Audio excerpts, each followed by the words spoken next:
Hello and welcome back to the Chargers Check-In. My name is Cecilia Winters, here to cover everything Chargers, and today we're going to get into how the Chargers can bounce back against the Commanders after a tough road loss to the Giants. Woo! Wow! Yeah! Bring it up! Bring it up!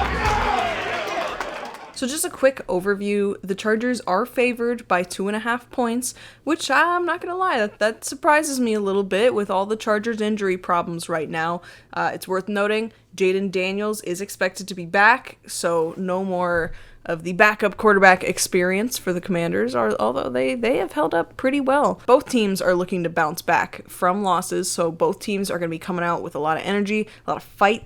This is going to be, to me, a really good matchup to watch. I think both teams had defenses that didn't play up to their normal standard last week, and so both those sides of the ball are going to want to come out really fierce. We will see who brings more energy. And of course, for the Chargers, all eyes are going to be on the offensive line. Jamaree Salyer had I would say, almost comically bad week last week. The penalties with the abysmal pass protection, a complete joke in the run game. I mean, just there's no category of play where he's doing well, and he plays right next to Bradley Bozeman, who also isn't looking good at all. So we will see.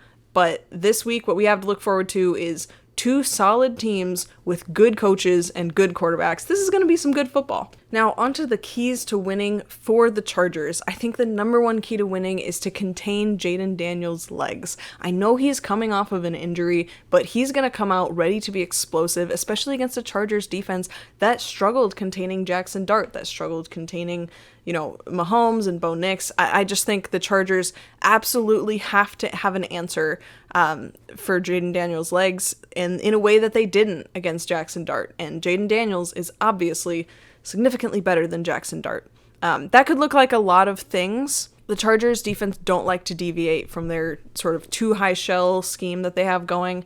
And to a certain extent, that's fine. It has worked really well. But I think they need to sacrifice a QB spy and just have Daiyan Henley in there. He was great against Mahomes. Jayden Daniels is faster than Mahomes, but I think Daiyan Henley has the explosiveness needed to catch up to him. I just think while we're getting more edge pressure from Tuli, that does also create running lanes for the quarterback. And while I believe in the interior defensive line, they haven't been reliable enough to completely collapse the pocket. I think we need to keep Daiyan Henley there as a spy. That's my hope. I don't think they did that enough against Jackson Dart. When they did it against Mahomes, it was very effective. When Mahomes got to scramble, it was when they didn't do that. So you can see why that, to me, is the most important thing that this defense can do. And the defense has to bounce back. Derwin James had an off game after having 3 absolutely stellar Pro Bowl type of games. And so he's going to be looking to get right. The next key to victory for the Chargers is Justin Herbert getting back on track versus a leaky Commanders secondary. Now, I need you to hear everything I'm saying here, because what I'm not saying is that the Chargers just need to drop back and pass over and over again. Their offensive line is in no position to do that. Nobody wants to see that. But the Commanders' secondary has not been reliable at all, and I do think Justin Herbert has an opportunity to make up for some of the missed passes, missed opportunities, interceptions he's had in the last couple weeks. First few games, he played at just an MVP level. And I think last game he was just taking hit after hit after hit, and it was starting to affect him. That's kind of inevitable. They need to do a better job protecting him, both with scheme and individual performance. But, the Commanders have given up 49 passing first downs this season. It's pretty high. I think the Chargers can take advantage of that. They've given up 1,062 passing yards versus only 430 rushing yards. Clearly this passing defense is a great opportunity. Now, last week, we did see the Commanders' run defense falter a bit, so I think this could be a big opportunity for Omarion Hampton, who just had a breakout week. And the best way to protect your quarterback is to get the ball out of his hands. There's not a faster way to get the ball out of Herbert's hands than just having him hand it off to Hampton, and I think that's something they can do. I don't think that doing that and mixing that in is going to prevent Justin Herbert from getting in a rhythm. We just need a better performance this week from Herbert than we got last week, and I think if the play calling backs him up and we get the ball in Hampton's hands early and often, that is absolutely something that Justin Herbert can do. And with all these offensive line struggles, the passing game has suffered a lot because of it, But when the run game is used, it really hasn't suffered a whole lot. I mean, Omarion Hampton has proven that, he can face contact behind the line and still get positive yardage on a play. I mean, we all saw last week when he dragged those Giants defenders. That was awesome to see. Talked about it in my last video. What should have been a 2-yard gain was turned into like a 15-yard gain. And he also had that explosive run for a touchdown because he just has that second gear that as soon as he doesn't have to cut back and forth, he can just outrun guys. So that's something I want to see this week. I also want to see Hassan Haskins, Kamani Vidal get in there. We will see. They don't seem to want to use them often, but we can't have Omarion Hampton literally play every single snap. We're going to need him to be fresh in the fourth quarter, so I want to see them get moving in that direction. And if not them, then they need to activate someone else from their roster. They have had a stacked running back room this season. I know Najee Harris is down, but they need to use these guys. They've put resources in the room, and we saw last week how Bijan Robinson was able to cook this Commanders defense.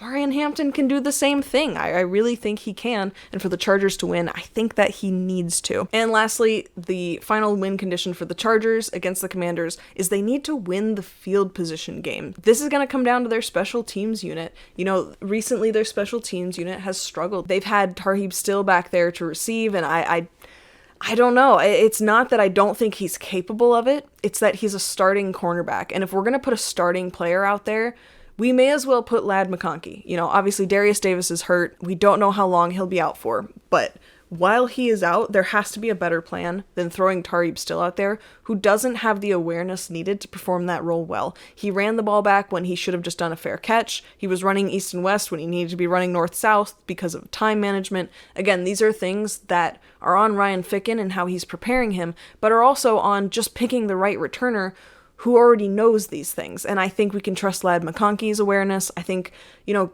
we could see what we have in Keandre Lambert-Smith. We've given him a chance a couple times, nothing too notable there, but he is at least a speedy guy who is a receiver and isn't being used in the receiving rotation often. The fact of the matter is the Chargers offense can't start every drive at the 10-yard line. You know, they can't do that and still expect to be able to hand the ball off. If you want to run the ball often, you have to start out with good field position, because otherwise you're depending on Justin Herbert to get that chunk yardage, and I don't want them to have to depend on a banged up Justin Herbert week after week. So to me, this is on the special teams. It's not just on the receiving unit, though. It is also on J.K. Scott. It is also on what they can do to stop Deebo Samuel. You know, I think he doesn't consistently have great returns, but when he cooks, he absolutely cooks, and we cannot afford to give Jaden Daniels better field position than we give Justin Herbert. So, you know, Jim Harbaugh's whole thesis is pound the rock, you know, be in control of the game, be in control of time of possession, and you cannot do that if you're starting every drive at the 10 and your opponent is starting every drive at the 40. That was my big takeaway from the Broncos game, was that this special teams unit really needs to step up, and I believe in them. You know, Cameron Dicker, he's been lights out, you know, and if you're gonna have any player on your special teams unit be great, it's going to be your kicker. Josh Harris, the long snapper, he is still out, and I think that's caused a little more problems than we realize, at least for J.K. Scott. We'll see how that goes this week. Last week, J.K. Scott absolutely shanked a punt in the fourth quarter when we really needed good field position.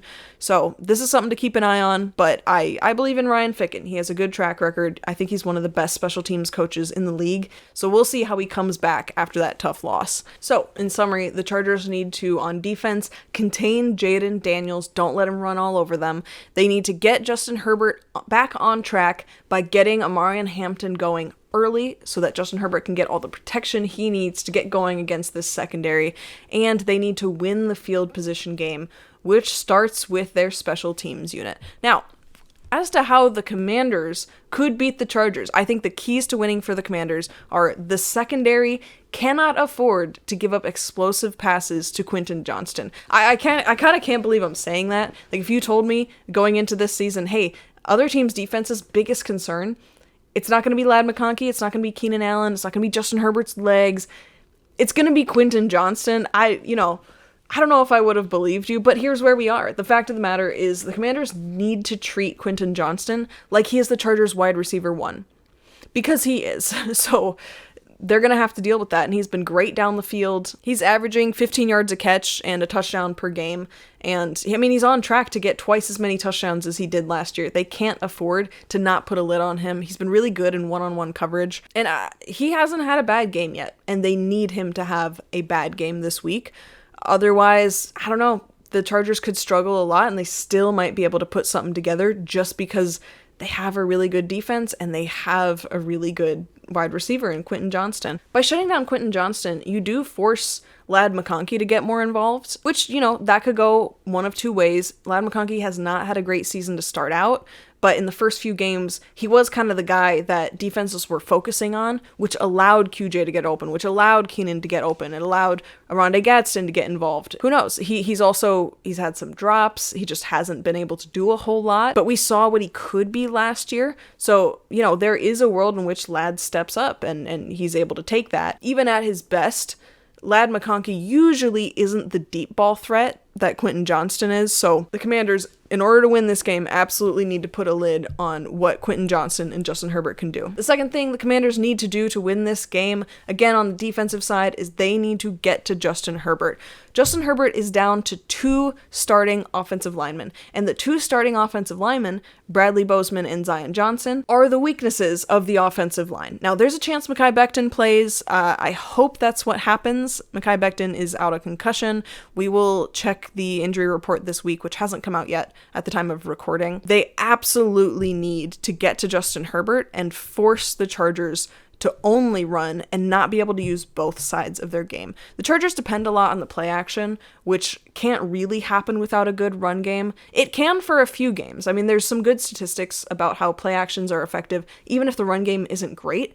But if you're just not handing the ball off at all, then no one's going to bite, if that makes sense. So while the Commanders' defensive line, they don't really have any stars, they are a good unit, and this could be a breakout game for some of them. I mean, Herbert plays noticeably worse when he is running for his life every play, because a quarterback shouldn't have to do that. So if they can do kind of what the Giants did, get pressure in on him, get it done early, you don't even necessarily have to run a lot of blitzes, even just running 4. The Chargers' offensive line struggled a lot against really basic stunts last week. So the Commanders are going to need to bring that this game. And that's something I think they're going to try to do. And they may also blitz, may also bring some pressure until the Chargers prove that they're willing to hand it off over and over again. And the third key to victory for the Commanders in this game is on the offensive side. Jayden Daniels needs to use his legs in this game, something he's really good at. Obviously, coming back from an injury, you might expect it to be a little bit slower, but I think this run game overall is going to be really important from the Commanders, and I think if Jayden Daniels can run for 50 plus yards, they're going to be in a really good spot, because this is something that the Chargers defense has had a weakness for. That's why, one of the Chargers' keys to victory is to slow down Jayden Daniels' legs. It will be interesting to see how Jesse Minter bounces back. There's a world in which he really prepares for the quarterback in that way, and that would be a really good thing if Jesse Minter has to put resources to that and you kind of open things up downfield. I think the Commanders could get themselves in a really good position, and they have really high scoring potential in that way. And I think last week, the Commanders really didn't get their run game going until the second half when they were trailing. I think the time to run the ball is in the first half, and that's something they need to do. They can't afford to just run the ball up the middle, because up the middle, Jamari Caldwell and Tier Tart, they've proven that they can stop the run really well. Even Thule, to a certain extent, has been pretty good against the run this year, but I do think you might have an opportunity on the opposite side against Justin Boygby, against Caleb Murphy. We'll see what kind of package they throw out there, but I think there's some opportunities there, and the more resources you force the Chargers to put against the run, the more you can open up that deep ball, and the Chargers have had some miscommunications against the deep ball. You saw it in the Broncos game. If Bo Nix had hit a couple of those passes, it would be a completely different game in the fourth quarter. So, Jayden Daniels, to me at least, obviously a better arm, better legs than Bo Nix. So I think the Commanders have a real chance here. There's a lot of negativity in the Commanders fans right now. Understandable, Jayden Daniels got hurt. Some of these games look tougher than they should, but I think they have a real shot at winning some of their next few games, and I think it needs to start against the Chargers, who are at their weakest. The Chargers are never going to be weaker this season than they are going into this game. You have the offensive line, who is unbelievably banged up. You have Justin Herbert coming off of an unbelievable amount of hits. You have so many players out. This is before Joe Alt is back, before Khalil Mack is back, before Elijah Molden, Will Dissly, all these players are back. this is the time to get this win that you probably weren't supposed to get. And so while the Chargers are favored, they're only favored by 2.5. I think if this were a Commanders home game, they would probably be favored. But because it's going to be at SoFi, the Chargers are coming out on top of this for the betting line, at least. So those are the keys to victory, but I do want to take a quick look at where these teams stand with injuries. Again, I encourage you guys to look at the injury report throughout the week because there's a lot of questions about who's going to play. And on the Commanders side, Terry McLaurin and Noah Brown are both trending towards playing. I think that's really important for this offense, especially when Jaden Daniels gets back. I think that could be a pretty lethal combination for this Chargers defense. Commanders guard Sam Cosmi will be able to practice this week. It doesn't seem like he'll be able to play, but we will see. That could go either way from what I could see. Defensive end Javonte Jean-Baptiste will be out with a pec injury still, and tight end John Bates is questionable. Similarly, safety Percy Butler is questionable, and so they don't have too many injuries to worry about once you get Terry McLaurin and Jaden Daniels back. They do have their problems, but again, they'll be healthier than they were last week and significantly healthier than the Chargers. And on the Chargers side, as I'm sure you all know, Joe Alt has been confirmed to have a high ankle sprain. It's unfortunate. I expect him to go on injured reserve. That information hasn't come out yet. There is a world in which he's only out for a few weeks. We've seen that before, but for his long-term health, they may want to stop him from playing, even if he's physically capable of it. They're definitely going to need him down the stretch. So we will see. Will Dissly and Darius Davis are both questionable. I think they are both unlikely to play. I know Will Dissly has been practicing in a limited fashion, like off to the side without the team, so it'll be interesting to see what he does this week. But we don't know who's going to be returning kicks, and Darius Davis is one of the strengths of the special team unit. So until he gets back, the Chargers are going to have to figure that out, and hopefully Bradley Bozeman is okay. He went into last game not at 100%, and I think it showed. But of course, he also had a lot of mental errors. So, the Chargers are just living in the reality where Bradley Bozeman is on a multi-year contract and we will have to see him again next year. So hopefully he has competition by then. But right now, the fact that they haven't put Andre James at center, the fact that he hasn't been getting first team reps all season, all preseason, tells me what the Chargers think of him. And so as much as Bradley Bozeman has been pretty awful to watch, we do have to we have to trust what they're seeing in practice, right? I mean, the worst thing that could happen is they put Andre James out there and now everyone plays a little bit worse because they're not used to playing next to him.